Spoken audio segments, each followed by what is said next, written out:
Hello everyone, welcome to my YouTube channel Bandana রান্নাঘরে আপনাদেরকে সবাইকে স্বাগত। আজকে একটা লোভনীয় ইয়াম্মি টেস্টি রেসিপি নিয়ে চলে এসেছি, তেঁতুল দিয়ে রুই মাছের টক। চলুন শুরু করা যাক। ভিডিও শুরু করার আগে যারা যারা আমার ভিডিওটা দেখেন তাদেরকে অনেক অনেক ভালোবাসা আমার তরফ থেকে। এখানে রুই মাছ নিয়ে নিয়েছি 4 পিস, 2টো পেটি আর 2টো চাকা পিস। এবার এটা হলুদ আর নুন দিয়ে ম্যারিনেট করে কিছুক্ষণ রাখবো, তারপরে মাছটা ভাজবো। 1 চামচ মতো হলুদ দিয়ে দিলাম, তারপরে 1 চামচ মতো নুন দিয়ে দেবো। আপনাদের এরকমভাবে টক খেতে কার কেমন লাগে কমেন্ট বক্সে জানাবেন। আগের ভিডিওতে যারা যারা কমেন্ট করেছিলেন, লাইক করেছিলেন এবং ভিডিওর পুরোটা জুড়ে আমার সাথে ছিলেন তাদেরকে অনেক অনেক ভালোবাসা আমার তরফ থেকে। এইরকমভাবে তেঁতুল দিয়ে টক বানিয়ে খেয়ে দেখবেন। যাদের মুখে কোনো রুচি নেই, এই ভাইরাল ফিভার হচ্ছে, জ্বরে মুখে রুচি থাকছে না, তাদের অবশ্যই এটা খেলে রুচি ফিরে আসবে। এই যে হলুদ আর নুন মাখানো হয়ে গেছে, এবার কড়া বসিয়ে নিয়েছি, সরষের তেল দিয়ে দেবো। তেলটা গরম হলে রুই মাছগুলো দিয়ে দেবো।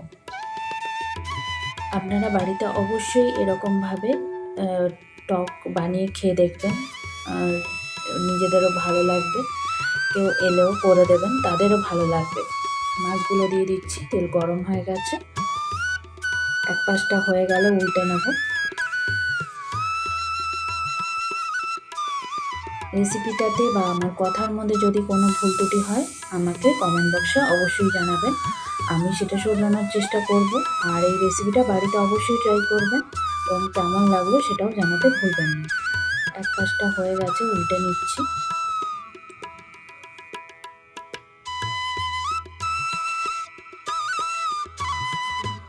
উল্টে নিলাম।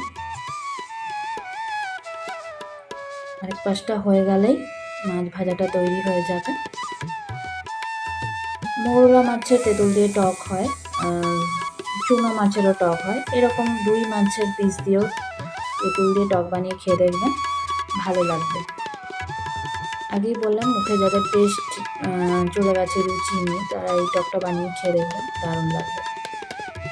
আরেক পাশটা মাছ ভাজা হয়ে গেছে, এবার মাছটা কড়া থেকে তুলে নেব, তারপরে টক বানানোটা শুরু করব। এই যে মাছ ভাজা হয়ে গেছে, ওই তেলেই 4টে শুকনো লঙ্কা দিয়ে দিলাম, সরি 5টা, 5 ফোড়ন দিয়ে দিচ্ছি। ফোড়নে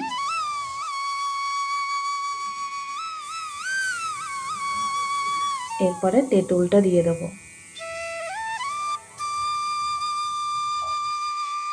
তেঁতুল জলটা দিয়ে দিচ্ছি, ওই জন্য ধোঁয়া হয়ে গেছে,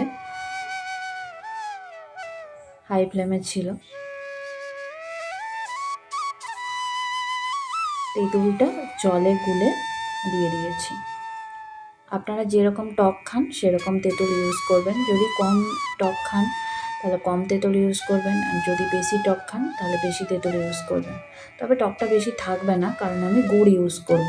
এই যে গুড়গুলো দিয়ে দিলাম। চিনি দিয়েও করা যেতে পারে, তবে গুড় দিলে টকের পরিমাণটা কমে যাবে, অত টক লাগবে না।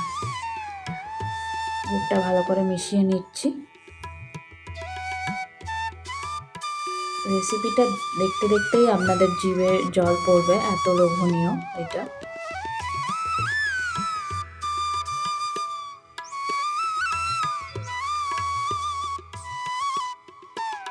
গুড়টা ভালো করে মিশিয়ে নিচ্ছি।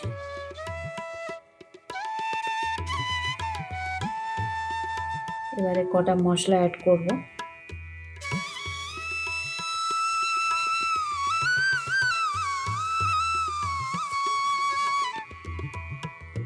ঝোলটা ফুটছে, হলুদ দিয়ে দিলাম, লঙ্কা গুঁড়ো দিয়ে দিলাম, নুন দিয়ে দিলাম, সব 1 চামচ।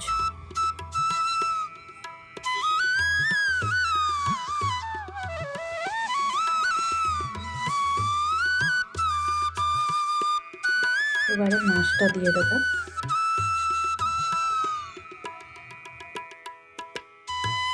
আর একটু নুন অ্যাড করলাম।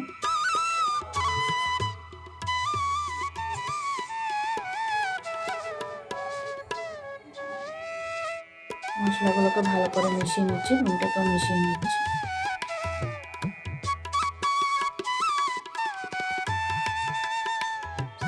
ভাজা মাছগুলো অ্যাড করে দেবো।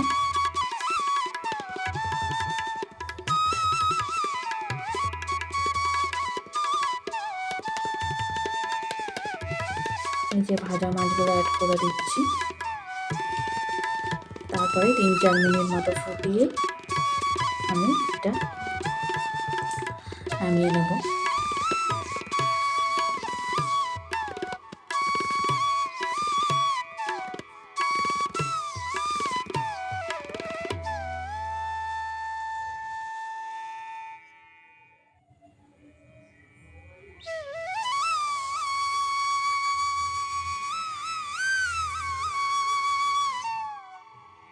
রুই মাছের টকটা তৈরি হয়ে গেছে। আমার ভিডিওটা ভালো লাগলে আমার চ্যানেলটাকে সাবস্ক্রাইব করবেন, লাইক শেয়ার কমেন্ট অবশ্যই করবেন। নতুন এবং পুরনো ভিউয়ার্স যারা আছেন, পরবর্তী ভিডিওতে আবার দেখা হবে। আপনারা সবাই ভালো থাকবেন, সুস্থ থাকবেন, হাসি খুশিতে থাকবেন। ততক্ষণের জন্য বাই। Thanks for watching.